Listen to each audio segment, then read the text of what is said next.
Earth is home to many creatures. Some may even consider a few of them monsters. But what of those more elusive and hidden creatures? The ones we just can't seem to find. Welcome to Monday Morning Monsters.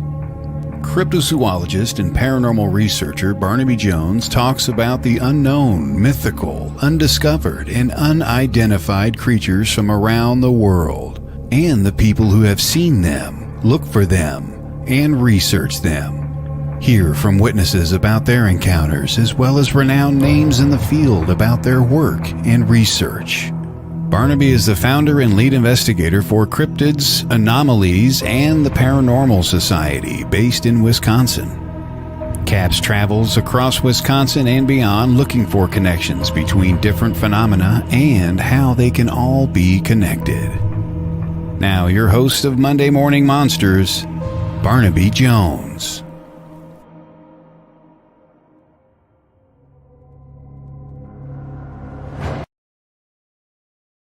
Good morning, monsters! How are you doing this morning? Welcome to the first live episode of Monday Morning Monsters. I am your host, Barnaby Jones, and I thought our first episode we would go a little bit into who I am and why you should care who I am. So, I am a cryptozoologist, I am a paranormal researcher, and I am the founder of Cryptids, Anomalies, and the Paranormal Society, based in middle of Wisconsin. We travel all over the state with my team, and we've gone as far as Tennessee and Kentucky, and even out to West Virginia and Gettysburg for our paranormal research and hunting cryptids and other monsters. I wanted to start off and tell you guys all that the show is called Monday Morning Monsters, and I, for one, am not a fan of the term of calling these creatures monsters. But a lot of people don't understand what a cryptid is. So we're going to talk a little bit here about what a cryptid is and what cryptozoology is and what this show is all about. So cryptids, or the term cryptozoology, is Latin. Cryptid meaning hidden, and zoology is the study of animals. So cryptozoology is the study of hidden animals. Now, that doesn't mean just normal things or abnormal things, I guess, like the Bigfoot or Loch Ness Monster, werewolves, Dogman, Chupacabra, and these other creatures that a lot of us are familiar with. It also can be animals that are extinct or thought to be extinct, like the thylacine or Tasmanian tiger, or woolly mammoths, or other creatures like we're going to talk about today, like dinosaurs, or other prehistoric animals that are thought to be extinct but may still exist. In fact, the main cryptozoology icon is the coelacanth, which actually is a giant sea fish. And this fish was thought to be extinct for hundreds of millions of years or a long time. And it was actually caught off the coast of Africa in a fishing net, and a scientist found it in the fishing community there, and they started doing a lot of research into it, and they actually found several different species of the coelacanth that are still alive and well. Now, a lot of the animals that you are seeing in zoos in modern day today, like the lowland gorilla or the Komodo dragon, also were once considered to be cryptids, even the platypus. So that's a little bit of history and a little bit of background on what cryptids are, cryptozoology, and why we're calling the show Monday Morning Monsters. So I hope that you enjoy the show. It's going to be every Monday from noon until 1 p.m. Central Time, and wherever you find it live and in syndication after that. So again, I'm your host, Barnaby Jones. And today's show, I thought that we would start off our first live show here talking about something that is kind of in the news. A lot of people may have gone out and seen it this weekend, and that is the new Jurassic World movie. So this movie just came out this past weekend on July 10th, Jurassic World Dominion, and it is the final movie in the series, supposedly, of the Jurassic Park movie franchise. So I thought that today we would start out our discussions on cryptozoology and stuff with a discussion about dinosaurs and other monsters and creatures that could be still living around the earth today. And when I thought about that, I came up with the one person who I thought was the most well rounded person to discuss this because they have experience with paranormal, cryptozoology, dinosaurs, Bigfoot, Loch Ness Monster. I mean, you name it. She is an author. She has written numerous books on lake creatures and paranormal and other things like that. She is the uh, I don't know what I call it, like the owner, producer, whatever, of several magazines, including Sasquatch GQ magazine and Dinosauria, I believe it's called. And so my guest on the show today is Shetan Noir. If we want to bring her on. Hi, There.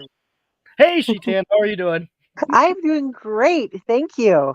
Thank you. So what I always want to introduce you and what do you have all these magazines. What are you to the magazines? So You're I not am the producer. I'm actually the owner of Squatch GQ Publications, and that is the name of the company. I did not name it. I actually acquired the publication from the former owner, and since then I have added a couple of new titles to it, including Dinosauria and Prehistoric Mhm. Creatures, our topic of conversation today, Into the Liminal Abyss Paranormal magazine. There will be a Weird Travels magazine. And eventually, when I have time, a magazine dedicated to like rock hounding and prospecting.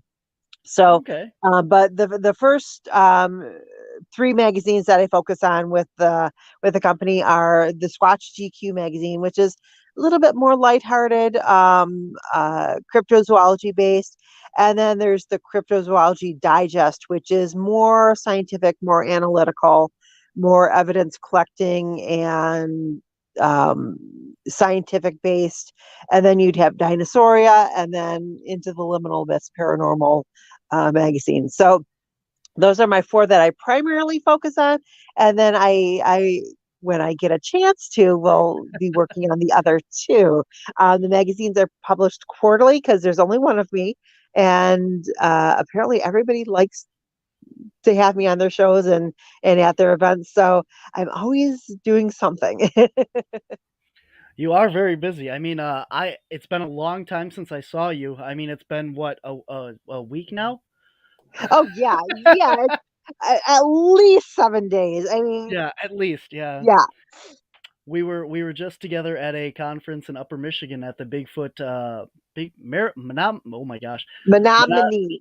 I always think Marinette of Menominee Bigfoot and Paranormal yes. Convention. I always think of like the Muppets when I say the Menominee, like the Menomina. Phenomena. Do, do, do, do. Mhm. Yep, we'll have to play that next year at the convention. Oh my gosh, yes. Menominee. Mhm. Yes. That's awesome.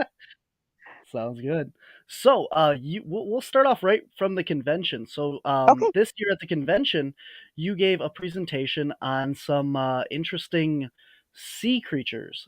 So, we were Lake talking about monsters. dinosaurs, right? Lake monsters and stuff. And there's not just, I mean, everyone out there is obviously, hopefully, familiar with like the Loch Ness monster, Hmm. big plesiosaur dinosaur, long neck that swims around. And then we also have Champ, which would be the Lake Champlain monster. Yes. Yep. Mhm. But your presentation, you covered a lot of other types of creatures. So can you tell us a little bit So about some of the other weird stuff? yeah. So my first scripted book that I wrote was Lake Monsters and Odd Creatures of the Great Lakes, and while doing my research into the different historical reports and eyewitness sightings, I kind of had to break them down into groups. So I came up with six groups of different types of lake monsters, or we'll just say aquatic cryptids, because sea monsters, lake monsters, river monsters, they all live in the water. And but to call a lake monster, a sea serpent or a sea monster, kind of different bodies of water. So the 6 categories are giant fish, giant turtle, sea serpents, prehistoric marine reptiles, which would be your plesiosaurs, your mosasaurs, your pilosaurs, your ichthyosaurs, amalgamations, which are more typically your Native American legends, or water dragons, in a broad sense of the term, because some of them do not look very much like dragons. They have a lot of different pieces that are put into them to make them the lake monster. And then the final one would be a merman type creature from Lake Superior. Ooh, cool. Now, why would you consider a merman? You're not considering that a dinosaur. You're just considering a lake monster. Yeah, he's actually considered the god of the lakes, and his proper name is the Great Manitou Nibinibus. And a lot of times when I say merman, everybody thinks of Aquaman, Jason Momoa. No, this is not the case. This is a little 4-foot high creature. The upper body is that of a small child. It has a very fine fur that covers it. And then the lower half is supposed to be very fish-like. And it's said that if you see him and he sees you, it's not necessarily a good thing, because he generally tends to send storms to try to drown you. Interesting. So yeah, Cool. not quite dinosaur-ish, but an interesting file category for lake monsters. Definitely, yeah, yeah. So you were talking at the convention about these giant turtles in was it Lake Michigan, right? Yeah. Yes. So turtles, obviously, I mean, we still have those around today. We're talking about Oh yeah. dinosaurs and cryptozoology that could still be around. So, you're looking at these like Galapagos tortoises and some of the other ones that get pretty big. And even you have the other sea turtles that we know exist, like the loggerhead sea turtle that can be like 4 or 5 foot around. Right.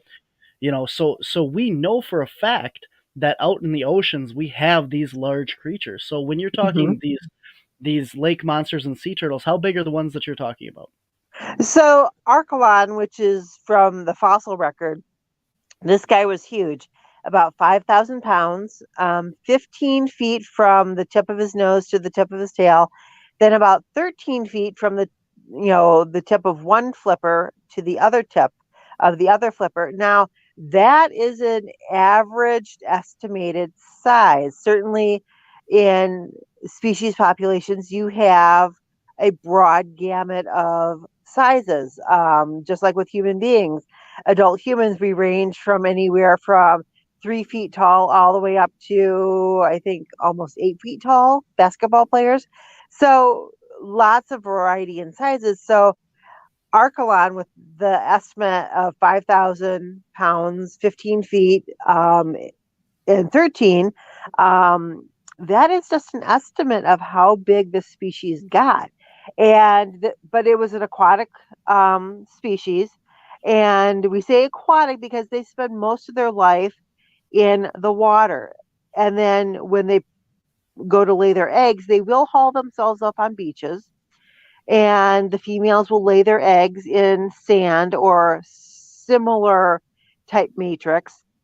It has to be easy for them to dig into and lay their eggs and then cover back up, and then they make their way back out to the water, and that's that. Their babies are left to fend for themselves. Um, Really a huge difference in parenting skills between the turtles and crocodiles or crocodilians, whereas the mothers of crocodilians will stay around until their babies are big enough, and then they can fend for themselves. But nope, turtles just leave them to be, and it's up to the turtle itself to, once it's hatched, to find a safe area to grow, and then make it to adulthood. Now I remember you telling at the convention that they actually found what they thought was one of those eggs. Yes. So the Stearns Bayou Monster, which was the report comes from the early 1900s. It was spotted on two different occasions by the same family coming up the waterway. And on the second occasion, it was observed hauling itself out on the sand beach, lay an egg, and then it left the egg, covered it back up, and went off on its journey. And the people who observed it went over and collected the egg. It was said to be about the size of medium-sized pumpkin, um, very leathery, kind of gelatinous in texture. So um, I'm assuming they to transport it, they put it in a sack or a cloth or a blanket and put it in the boat, took it back to their cottage. And then they were going to go into town that night for an ice cream social, but as it would have it, they were taking a horse-drawn wagon into town, and as they were crossing the wooden bridges, the egg started to wobble in the gentleman's lap who was holding it, and when they hit a big bump, it kind of popped out of his arms and fell into the river below, and that was the last that anyone ever saw of that egg. Interesting. Now you said that they only found one or they only took one. Do you know? They say that there was only one egg. So typically, when turtles lay eggs, you're looking at at least 50, if not more. Mhm. But with this being a gigantic turtle, because they described it as having a 8-foot alligator tail attached to a 7-foot body, and the head was quite substantial also. So overall, that's a pretty big turtle. So not knowing what species this could have been, it is possible that the bigger the turtle, the smaller the less number of eggs in the clutch, and maybe she lays one egg there, goes somewhere else, and lays another egg somewhere else. To me, that would be actually the intelligent thing to do because you you have more chances of your offspring making it to the water and adulthood if you don't lay them all in one area. Mm-hmm. And less people are going to steal them then. Yes, yes. So, like you said, like most turtles lay a lot more eggs. Do you know, like offhand, like on other like alligators and stuff, how many eggs they lay at a time? It varies. It really depends on the resources that are available in the surrounding area. Um, because one of the proponents of laying eggs is you have to be in supply of calcium, which is Okay. what the eggs are made out of. And so in the natural occurring world, and this comes into topic all the time with cryptozoology of why don't we ever find any bones? Why don't we ever find any, bodies? Well, bones are made of calcium and a lot of other really important nutrients. And once a animal or a person dies and that skeletal remain is left out in the open, every female animal in the woods that needs calcium is going to go for those bones in order to be able to chew them up and get that calcium because that's what helps their babies form. So calcium is a very highly sought after commodity in the natural world. So with crocodilians, alligators, crocodiles, caimans, gharials, the size of their clutch depends on how much food the moms are able to get so that they can have a developing, clutch of eggs in them. And their bodies kind of decide that of okay, it's been a lean year, so maybe I'm only going to produce 10 eggs. Whereas in really, prosperous years where they've got a good line of fish coming in, they've been able to, eat as much as they wanted. Maybe they'll have a clutch as big as 30. So we obviously know like there's a lot of stuff under the water that is unexplored. We are Oh constantly yeah. finding new things and big things. Like for instance, there was just a brand new species of whale that washed up Uh-huh. on a beach and was just discovered. I mean, we know that there are all different things out in the ocean, huge things out there that we have no idea even exist. But let's move on here a little bit to things in the sky, Okay. right? so hello. So what I was looking up recent sightings and stuff, and I believe it was in North Carolina. There is a massive amount of thunderbirds or pterosaurs and stuff that have been sighted. Mhm. Are you familiar with these recent sightings? So there's a difference between the Thunderbird reports, which I Mhm. generally classify as a giant eagle type um, species, which certainly in the fossil record we do have gigantic birds, but pterosaurs are something totally different because pterosaurs are not related to birds. They are flying lizards, and they developed from a total different branch of the family tree, so to speak.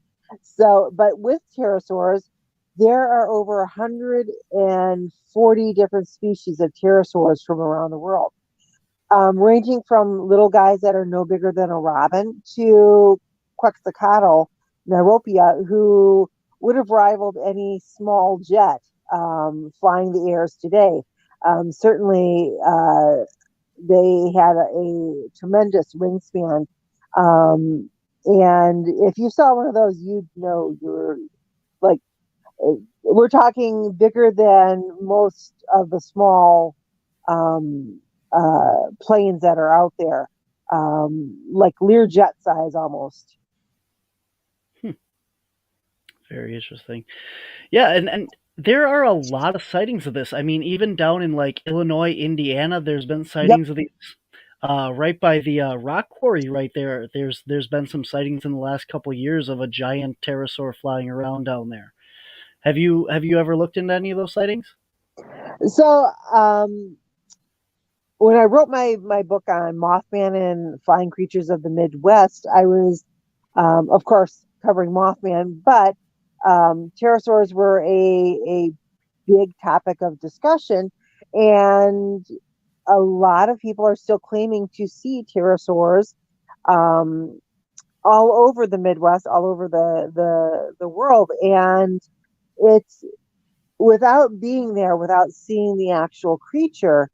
Um, I can't dismiss anybody's accounts because we have different herons and cranes that fly all around my house. Now, if you're standing underneath one of these and you're looking up at it, silhouetted against the sky, it looks like a pterosaur. And Hmm. I even jokingly say, "Hey, there goes the pterosaurs." Um, and that perfect outline that they give against the sky, with their wings extended, with their necks, with the way that their legs, fold underneath them but go back, which looks like a tail. It actually does look like Hmm. a tail. I can see where some natural occurring species could be mistaken for pterosaurs, and especially if people don't know what type of natural occurring birds or aquatic birds are around their location or in a location. Certainly, tourists play into a part with this too because they don't always know what's living in a certain area. But there's always a possibility out there that these species could still be flying around. Because the one cool thing about a flying species is they can go anywhere. There is no physical barriers that hold them in one spot. And when you think of a species as small as the ruby-throated hummingbird Hmm. that travels from Minnesota all the way down to New Mexico, if a bird that big, just that's about as big as their body is, um, they can fly hundreds of miles, and make it, vast distances. If they can do it, if butterflies can do that, monarchs do the same thing, That's what I was then thinking. Yeah. one of these huge pterosaurs, or even a medium-sized pterosaur that has the wingspan of a modern eagle, a bald eagle or a golden eagle, they can go anywhere they want in the world.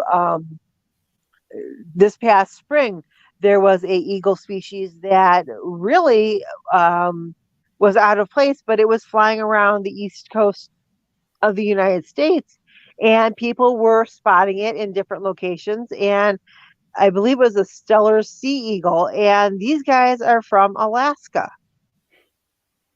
And yet here it was on the east coast of the United States, very out of its territory, but it was there. And so you can never dismiss or discount where a species is going to show up, because wherever they have the opportunity for breeding, for hatching their young, for finding food, for escaping, predators such as human beings, they will take advantage of that and they will move to that new location. We're coming up on a break here in a couple minutes here. So, real quick, where in history and stuff, where do these things nest? Like, do we have an idea, like in caves or just in the open, or where are they So, nesting for these so with things? pterosaurs, commonly they found a lot of your larger pterosaurs had cliff type nesting areas. Your smaller ones probably took to large trees or to rocky crevices. Um, they definitely didn't want to be on the ground, because when you're on the ground, that makes you prone to predator attacks. And even if you're a big pterosaur, the second you leave your nest, it's open to anybody, who comes across it. So anything that wanted, to feast, just waits till mom flies off and goes and eats. So a learned behavior is, the higher up my nest is, the safer it is from predators.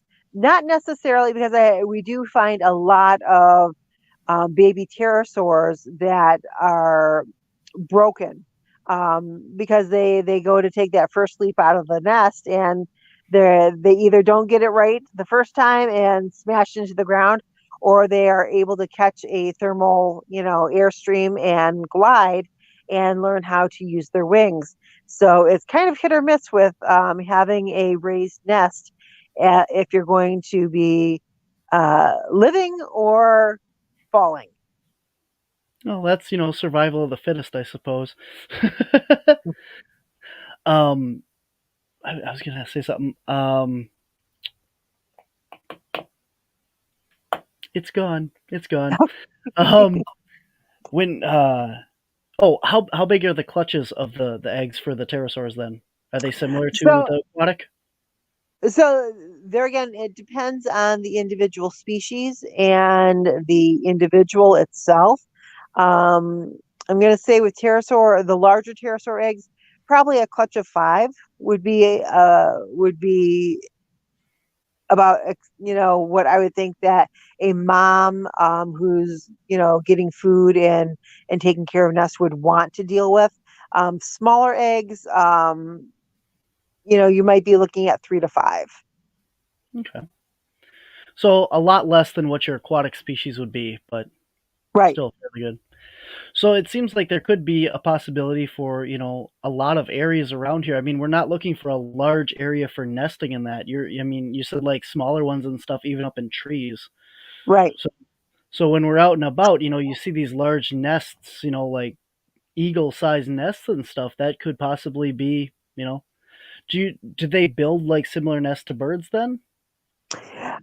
I'm, you know, we don't know nesting wise for anything that's elevated above the ground, because obviously those don't fossilize very well and they Yeah. don't last millions of years in the tree traps. But with, the rocky crevices and cliff sides.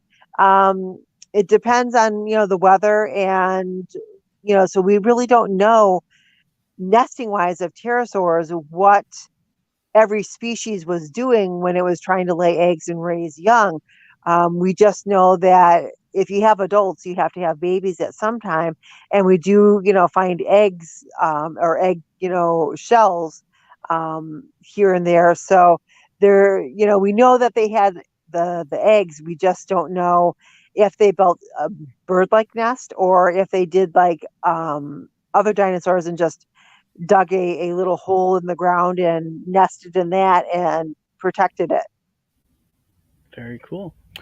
All right. Well, it is Thursday after. I think we need to take a break. Okay. So we'll be back with a little more, and if we want to go to break, sounds good.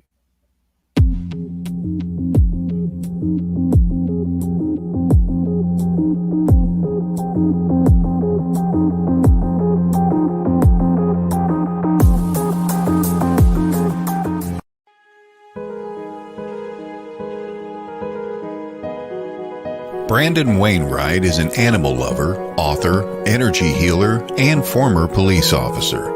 In April of 2018, he and his family lost their dog Tyson to a brain tumor. It was an inevitable experience that comes with being a pet owner, but it was devastating nonetheless. Tyson's Gift: How an 8-pound canine became a man's greatest spiritual guide. In the story of Tyson's life, from his entry into the lives of Brandon and his wife Misha, to his equally impactful departure and continued spiritual influence, Tyson's beautiful story will entertain and comfort readers of all backgrounds. Get your copy at tysonsgift.com. That's tysonsgift.com, or wherever books are sold.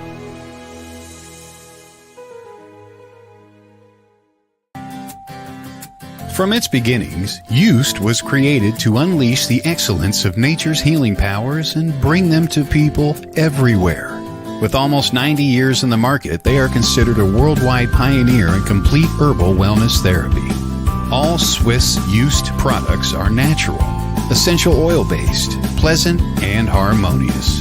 They are extracted from plants and herbs with the latest technology to ensure the best results. Swiss Used Live Healthy with consultant Stephanie will guide you in the right direction to find the perfect essential products just for you. For example, have an upset tummy? Try our soothing chamomile that has not only been used by many, but trusted for years. Keep in mind, you just can't get these amazing oils at your local shopping center. They're just too special. For that, you need a connection.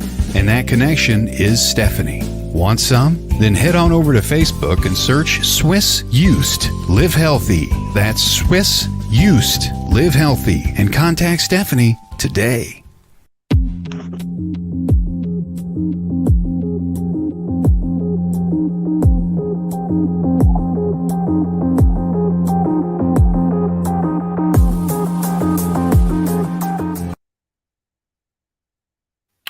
All right, guys, we're back with this morning's episode of Monday Morning Monsters. How you guys doing today?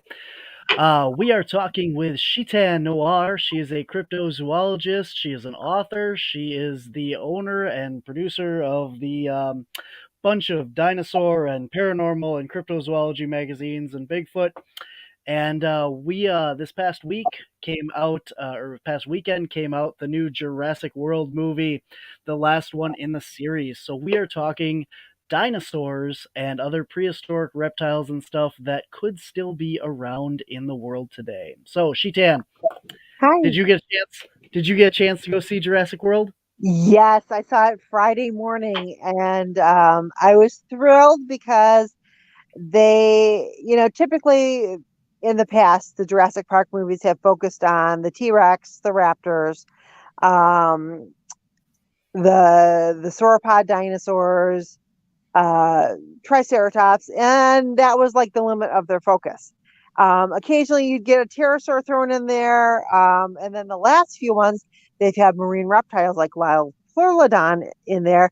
But this past one, I was so thrilled because they had Carnotaur, Carnosaurus in there.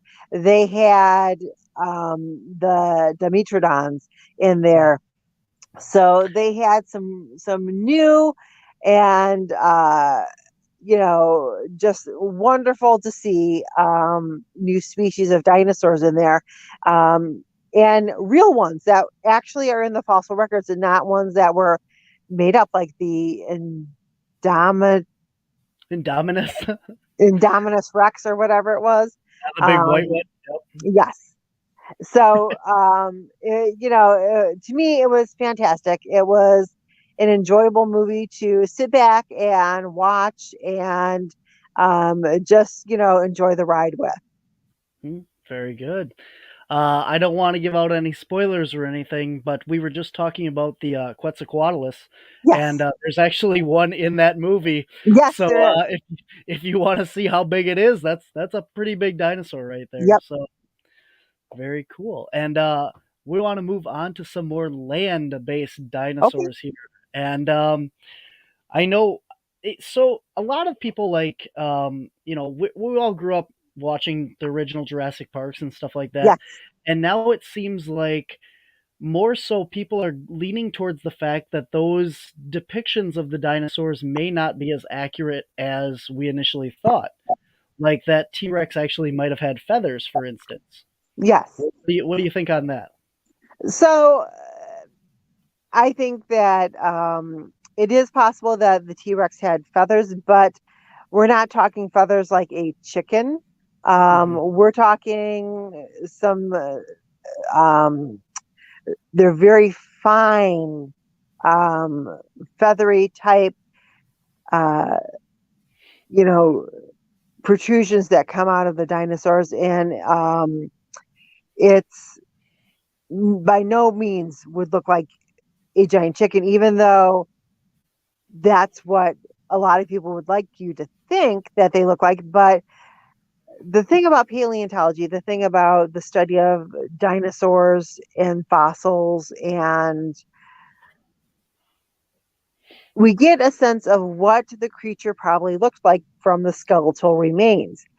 But everything beyond that is kind of a toss-up in the air, because without a living specimen, you can't really understand personality or behavior or intelligence.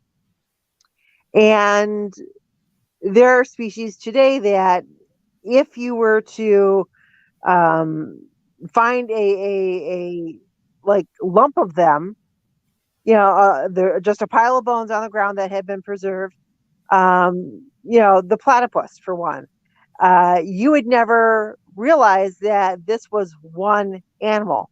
You would think, oh, a bunch of different species, got caught in, this location and died, and predators picked off this piece. And, you've got the bill of a duck, you've got, a mammal's, skeleton, you've got a beaver's tail, if it preserved, all these weird little parts that are one, animal.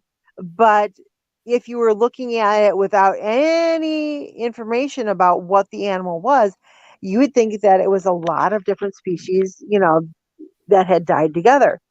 So when we find, these deathbeds where a lot of different species, died, particularly like muddy areas where your heavier dinosaurs get, stuck in the mud. Once they get stuck, that's it. They're stuck there until they die, or until a predator comes across them and starts to consume them. But chances are that the predatory dinosaur is going to get stuck in that mud also, and so you get a mass of different bones, and then you have to do the process of taking each bone, examining it, and deciding what individual it goes with. So there's a lot of things that in the first Jurassic Park that at the time we were like, oh, that's awesome. That's, yes, that makes sense. But now, because there has been more additional information found, and people have, watched the Jurassic movies, and decided, no, that doesn't fit my opinion of what, happened. So I am going to go out, I'm going to find proof of something different and post that. And so that's where we find a lot of the differences between the Jurassic Park movie and what really was going on with dinosaurs. Um, it's, without that living species, we're still, we're making educated guesses and estimations of what the facts will tell us. Yeah, you were talking about like the skeletons and stuff like that. I've recently seen a lot of depictions of, the hippopotamus skull. Yes. And we all know what a hippopotamus looks like, but it's this picture's been circulating on Facebook and stuff recently for anybody to go out and look at it. They show a hippopotamus actual skull, and we all know what a hippopotamus looks Yep. like, but they have this monstrosity of this creature that they have drawn around this skull, envisioning what it would look like with these big teeth and horns and tusks and stuff that it has. And I mean, that's a real creature. We all, like I said, we all know what a hippo looks like, and it looks nothing like what you would expect from the skull. One of my favorite dinosaurs, we were talking about the feathers and stuff. One of my favorite dinosaurs that was in the new movie is on the Dr. Pepper cans here, the Pyroraptor. Yep. And that was a pretty good depiction of like what they would look like with feathers and stuff. And I thought he was a pretty cool addition to the movie as well. So yeah, I really liked seeing that one. Now, we certainly don't think that they could dive underwater and swim. That is some science fiction added in there. But you know, the way that they produced the Pyroraptor was very authentic, very real looking. So I give them a thumbs up on that one. But going back to the hippopotamus skull, so throughout history, especially in the Greek Isles in Africa, there were stories and myths of ogres, giants, all based on elephant skulls. So if you look at an elephant skull that has no flesh on it, it's quite deceiving because you, instead of having where the trunk comes out, there's just a big hole. There's no long ears on the side of it. So a lot of people who came across these elephant skulls, either fossilized or that had been stripped of all the flesh from other predators, came across these skulls and thought, "Oh my God, what type of human creature or monster did that belong to?" So, they thought that big hole in the middle of the um, head was another eye or eye socket, the biggest eye. And so that's how you get the one-eyed cyclops in the ogres. So there again, a natural occurring species that if you didn't know where that skull, came from or what it belonged to when it was living, very misleading on what it actually is. yeah, I was gonna say, I don't know if you noticed this back here. Oh yeah. Do you know what this is from? Trying to look at it.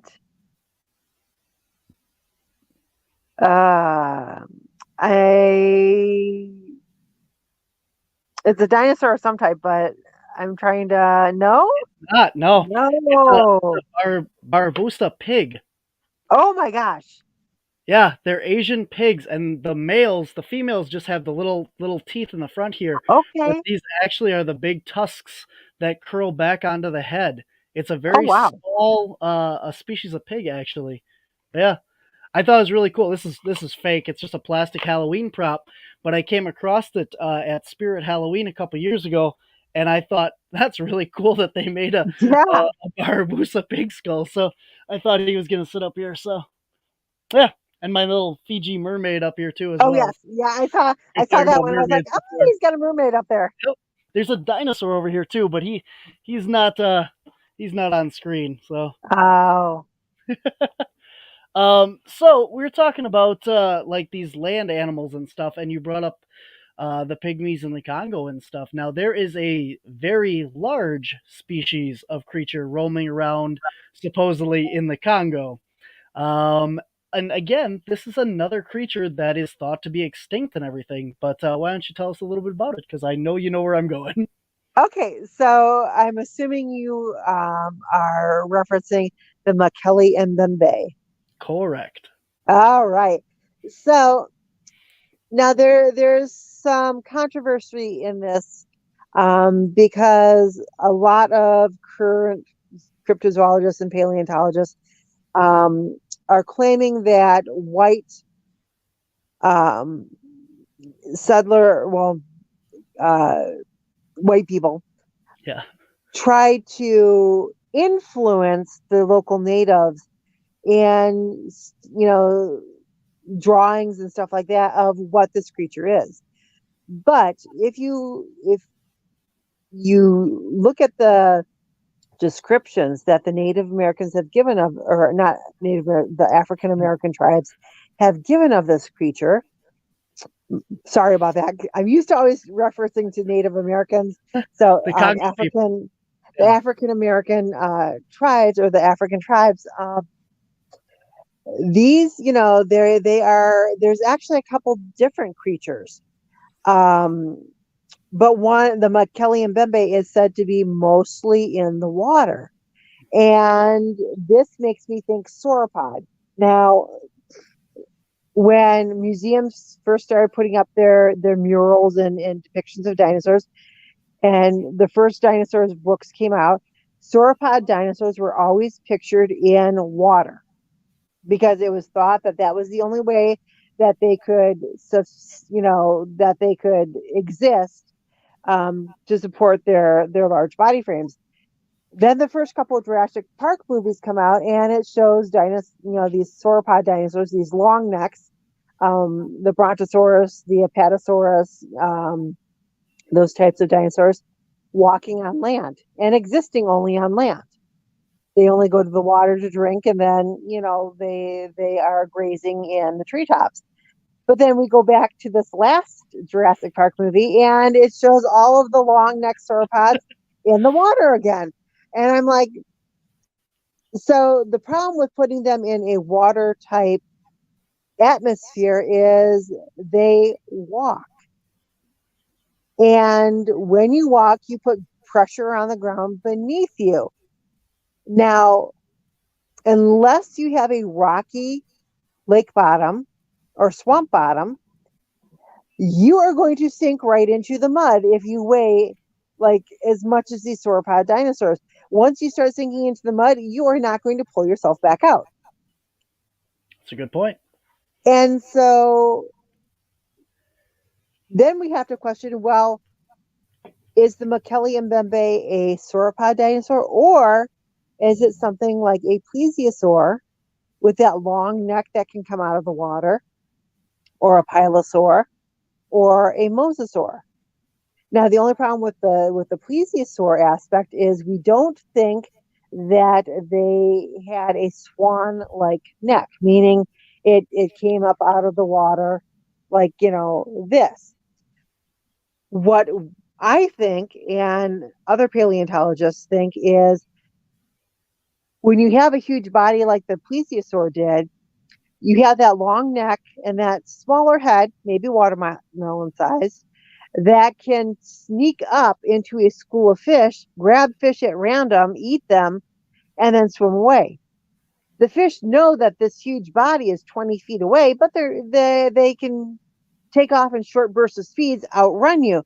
But when you have a long neck that you can serpentine in and out of schools of fish and grab the fish that you want, that's a much better hunting strategy and much more practical with the structure of the necks than what they're depicting, like with Loch Ness or with Champ, and it being a swan neck that raises up out of the water to and really that wouldn't really serve any purpose of, because to breathe they just have to come to the water's surface and raise their heads up just an inch or so that they can breathe, and then they duck back down. Mm-hmm. Same with So, like whales. a They crocodile. don't have to, their whole head and neck does not have to come up out of the water in order for them to breathe. So maybe they're sunning themselves, maybe they need that solar energy for vitamin D.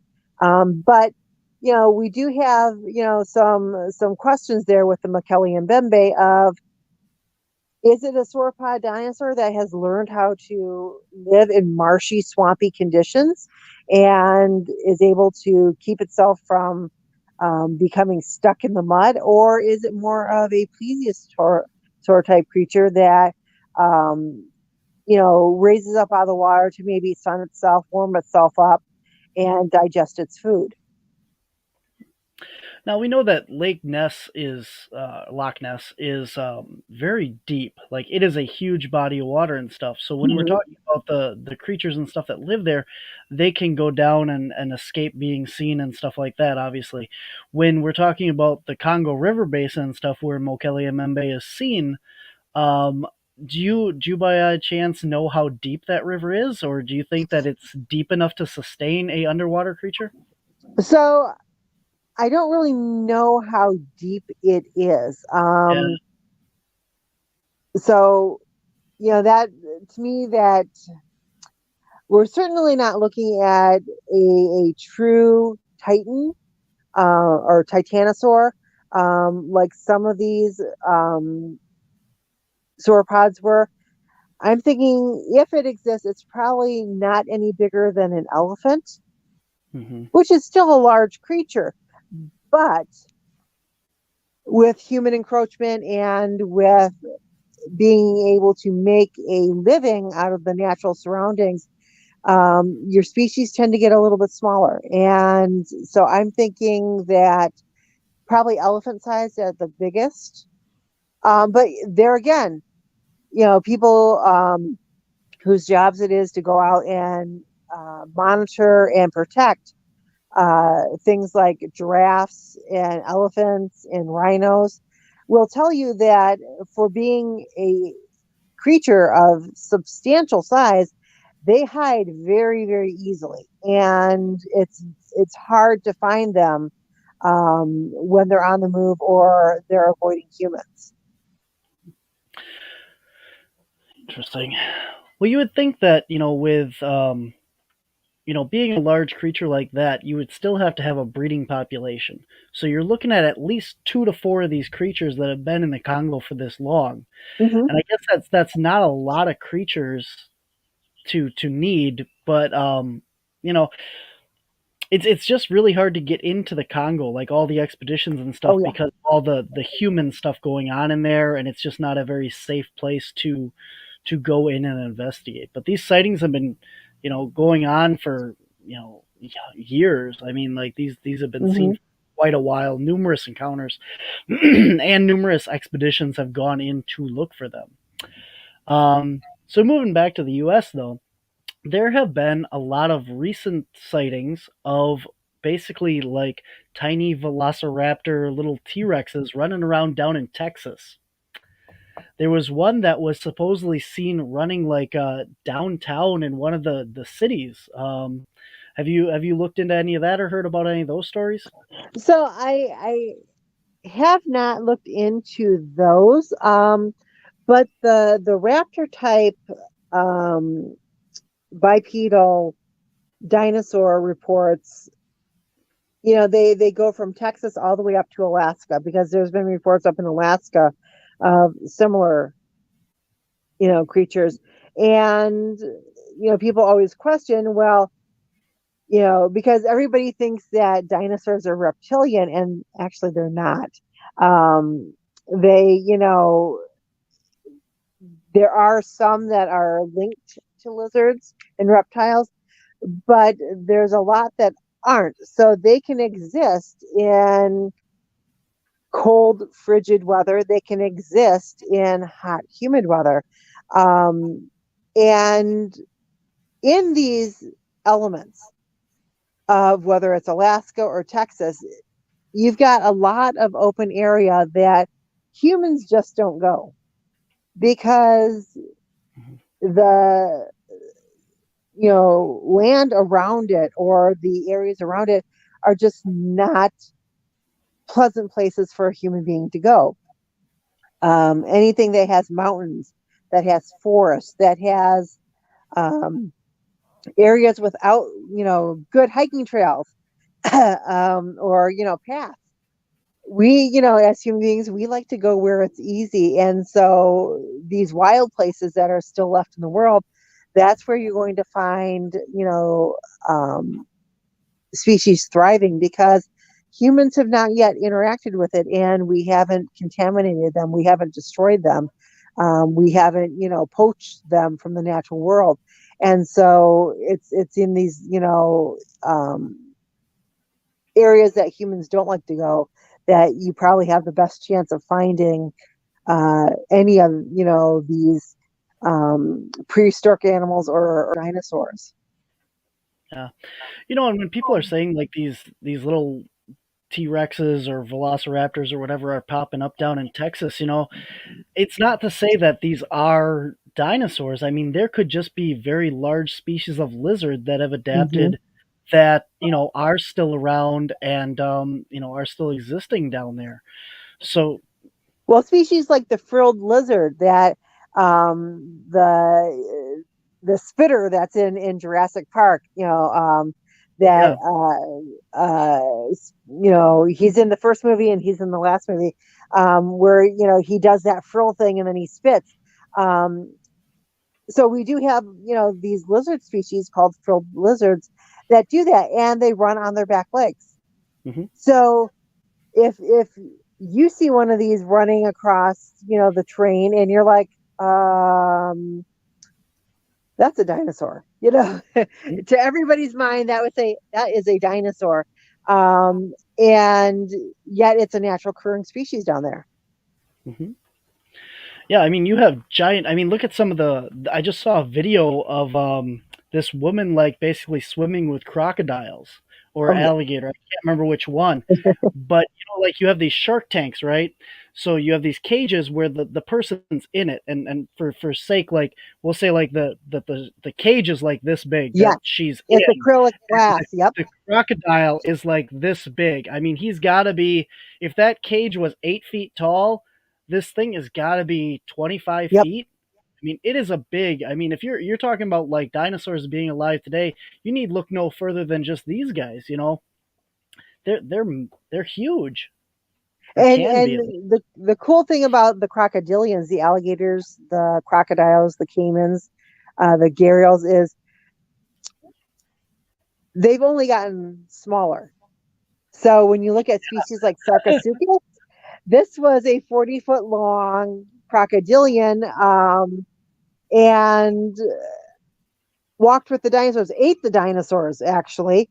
Um, and just like with megalodon sharks, well, we have the great white sharks, we have the other sharks, but Mhm. these different, crocodile species, these different shark species, they are living dinosaurs because they have not changed much since the time of, the Devonian, the Cretaceous, Jurassic, Triassic. They have not changed much in design because what works works, and they have become the top predators of their territories, of their living environments. And um, with alligators and crocodiles, there is no limit as to their growth. So, um, we see every few years we get these reports of these 30-foot alligators or crocodiles coming out of these waterways that humans don't usually go. And so they've been able to eat and grow and eat and grow and eat and grow and breed when they find a mate of suitable size and continue, to reproduce. So, if we want to say dinosaurs are still out there, they are. But you're looking at sharks and crocodilians Very cool. that All are right, living, breathing dinosaurs of this time. yeah, we are going to take one more break here, and we're going to be coming back, and we're going to be talking about some stuff that you can maybe find up in Alaska, and some modern science that is very similar to Jurassic Park. So, right after this break.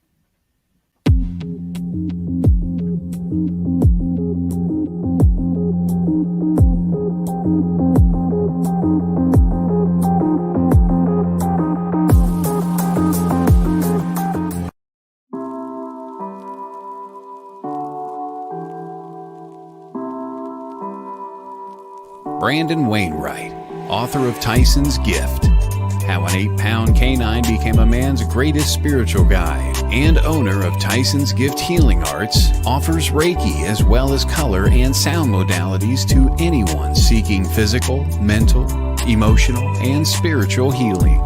While color and sound healing, a technique that brings balance and health to one's chakras and body, must be provided in person. Reiki, a Japanese form of energy healing, can be given in person or equally effectively from a distance. For more information or to make an appointment for a session, please visit TysonsGiftHealing.com. That's TysonsGiftHealing.com. A certified spiritual life coach, animal communicator, past life regression, and a psychic medium. This is Charlie Lynn. Charlie Lynn and Chat with Charlie work with you to bring communication and understanding from spirit to those looking to gain insight. Charlie Lynn's spiritual journey has brought her to you, so take advantage and contact Charlie Lynn today. Book a reading, indulge in some Reiki work, or take the next step in your life with some spiritual life coaching. No matter, Charlie Lynn is here to help you. Search Chat with Charlie on Facebook. That's Chat with Charlie on Facebook.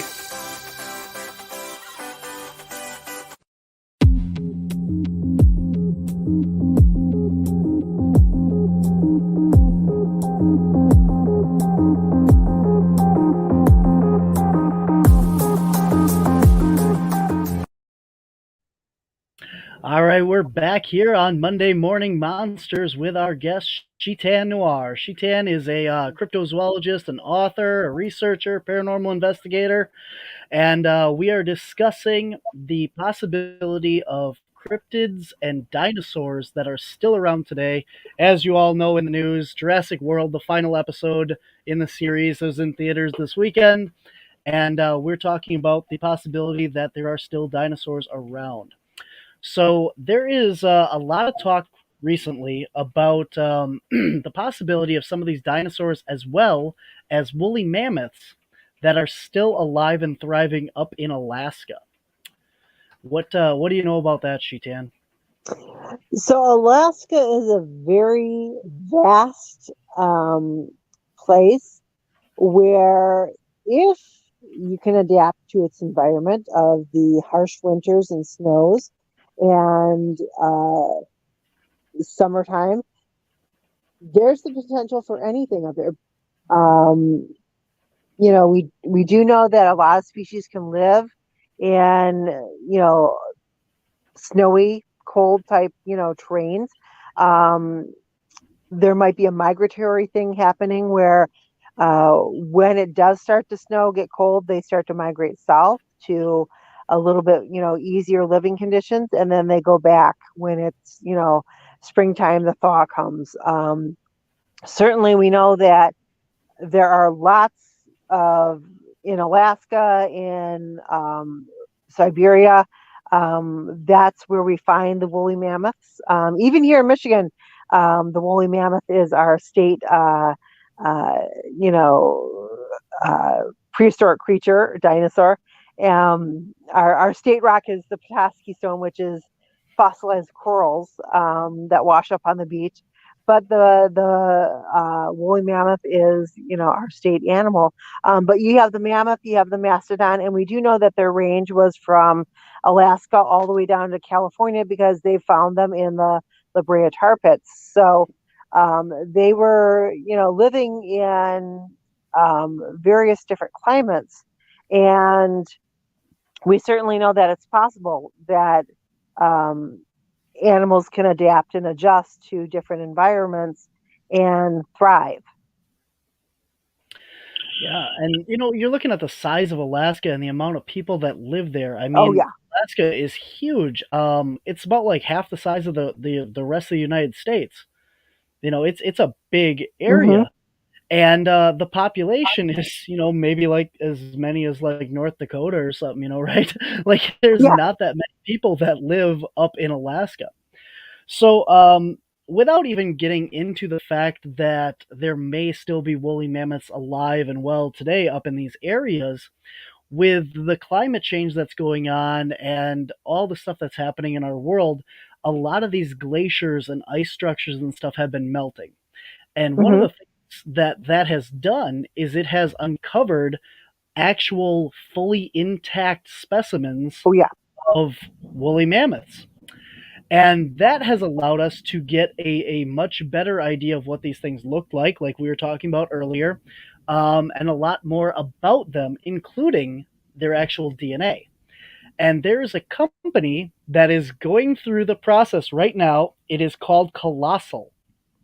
Um, and they are working towards actually cloning and the de extinction of woolly mammoths. So I was just looking at their website during this past break, and they have a whole. It's www.colossal.com, and they have on here all this stuff about why they're doing this, and the de-extinction and stuff, and what it's going to look like, and you know they're doing it as a means to help the environment. And I'm not sure exactly why they think that would help with climate change, but that's one of their main reasons is to find out how these animals existed and use that to do something with that. So, I mean, that kind of sounds I mean, that is the premise of Jurassic Park. So, Yeah. what do you think about that, Shetan? So I think that there are very practical applications for initially what we're talking about is cloning. Because what they would have to do is they would have to take the DNA of the woolly mammoth or the mastodon and inject it into a living embryo of an elephant and have it birthed from an elephant, Hmm. for it to be produced. Um, Now I do know that this is not um, a cheap process to do. If you were to clone your dog that you love so much, that's about $100,000, and it's not a guaranteed first time perfect Hmm. specimen. Hmm. The chances of it coming out perfect every single time and replicating the same exact dog or animal or human every single time, your chances are very slim in that. So you're looking at a lot of culling that would happen, which is if it's born with defects, if it's born deformed, if it's born with, any of these issues, they would certainly study it for a amount of time, but eventually they would euthanize it and then start the process over again until hopefully you get the perfect one. So it's not a 100% push a button here and out pops out a woolly mammoth, process. There's a lot of trial and error with that, but I do know that um, just this past weekend, a macaw species that had been extinct. And it's actually a very pretty macaw. It's teal and white and gray. Was able to be released back into the jungles and the rainforests in South America. And so, for the first time in a long time, this species of bird is now flying in the skies. And they produced the first initial few, got them breeding, were able to produce multiple more clutches. So now they have released them out into the wild, and hopefully they will be thriving and will take back their place in the natural order. So the possibilities and potential are out there. It just has to be responsible, you know, use of scientific, knowledge. In not every species needs to be brought back. Certainly, our oceans would change quite a bit if megalodons and predator X, the Liopleurodons, mosasaurs, Leviathan, were brought back and released into the water. Certainly, the fishing industry would take a nosedive. Um, Uh-huh. that opening sequence where the saga gets taken down by a mosasaur, yeah, that would be happening a lot more. So it really depends on how they're going to reintroduce these species to humans. I think if they did a zoo type setting like Jurassic Park, I don't think you would run into the issues with Jurassic Park Yet. of what went down, because certainly in modern zoos we have dangerous species that are maintained and kept and do not get released, into the public. Have no interactions with the public. If you're looking at what would be more, or what would be more dangerous to encounter, a group of velociraptors that are the size of a turkey, modern day turkey, or a tribe of chimpanzees. Yeah. Because we certainly know that pound for pound, chimpanzees can rip a human being apart. Mm-hmm. So what Yep. would be more dangerous? I would say the chimpanzees. I would rather run into a velociraptor at that point. So yeah. Yeah. Yeah. That's interesting. We're talking about bringing back the woolly mammoths and stuff, and what they're doing is pretty much just bringing back the species, or trying to at this point. What they're going to get is a cloned version, like you said, of the Right. woolly mammoth. We're not going to get an actual woolly mammoth ever. I mean, for several generations.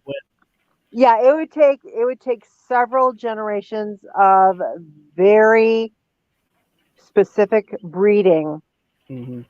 because you would have to have DNA from different individuals to make a breeding group, so that you're not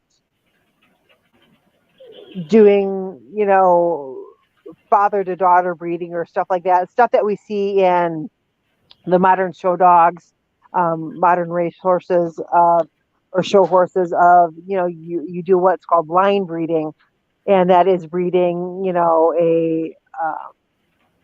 family members from a pedigree, to each other, because you're hoping to maintain that type and that,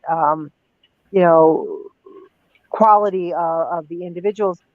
It only lasts for so long until you start getting, you get the good, but you also get the bad. So whatever bad genes that you're doubling up on, those are now doubled and will be, relevant in the species too. So you would have to have a DNA sample from 20 different individuals, which gives you a lot of different combinations for breeding. And then you would have to very carefully plan out your breeding, your pedigree, to ensure that you're producing a quality, specimen each time you bred, and that can be bred with others. For anybody interested in this topic, I implore you to go out and look out the Quagga project, which is over in Asia and Africa right now. They're trying to bring back the quagga, which is a species of horse. It has like a tan body and then like a striped buttocks. Yes. And these have also gone extinct. And there's a project that's working on not cloning, but actually breeding this species back into existence. And this has been going on for a couple of years now. And they're also working on a project, I believe, with the thylacine or the Tasmanian tiger now, to try and breed and clone that back. So a couple other things you can go up and look at. And if you're interested in cloning and genetics and stuff, I also encourage everyone to go out and look up CRISPR, which is a cloning. It's basically DNA modification and stuff like that. And there's a lot of interesting stuff going on there. They kind of touch on some of that in the new movie. They don't call it CRISPR, but they talk about that stuff with the genetics of how they're planning on doing and fixing what they're working on in the movie without giving anything away. Just recently, this past weekend in the news, I heard something about there's a disease in rats that they were able to completely cure because of CRISPR. So very interesting stuff going on with cloning and DNA and stuff like that. So we're almost out of time here, Shetan. I want to thank you Wow. very much for being on. We're past our hour mark, but I wanted to get some of this stuff in, so I thank you for sticking around and No chatting problem. with us. So we could talk the rest of the day and probably for an entire week with the stuff that we could go back and forth on. But again, thank you very much for being on the show. Our first episode of Monday Morning Monsters. If people want to know more about you, get your magazines, get your books, where else can we find you, Shetan?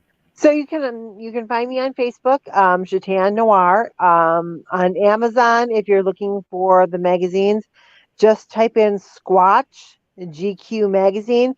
That will bring up all of the current magazines and the field research journals that I have available on there. Those are the best two places to find me. You can also on Facebook find Squatch GQ magazine page. You can find Dinosauria and Prehistoric Creatures magazines page. And so just type those in and you should be able to find them. Very cool. Do you have any events coming up, Shetan? I have some live in-person library presentations here in Michigan for the rest of the month of June. And then my next big cryptid event is on July 30th. In Chelsea, Michigan at the Michigan Bigfoot Conference. Awesome. So hopefully people can come out and meet you in person and hear some more of your wonderful talks. Thank you. Yeah, thank you. All right, and that brings us to about the end of this week's episode of Monday Morning Monsters. I'm your host, Barnaby Jones, and if you want to find out more about me and my group, Cryptids, Anomalies, and the Paranormal Society, you can find us at Wisconsin Caps, spelled out Wisconsin, CAPS.com. I'm also the host of Whispers from the Dark podcast, which is available everywhere you find podcasts. And this weekend, I will be in Mountain, Wisconsin at Karen's Unique Gifts. It's right on the main drag in Mountain, Wisconsin. Our group is going to be presenting on Bigfoot and paranormal research in Mountain, Wisconsin. And then next week, I will be in Butternut, Wisconsin at a metaphysical paranormal convention up there. So until next time, guys, thanks for watching. Thank you again, Shetan. And You're welcome. we'll see you out there.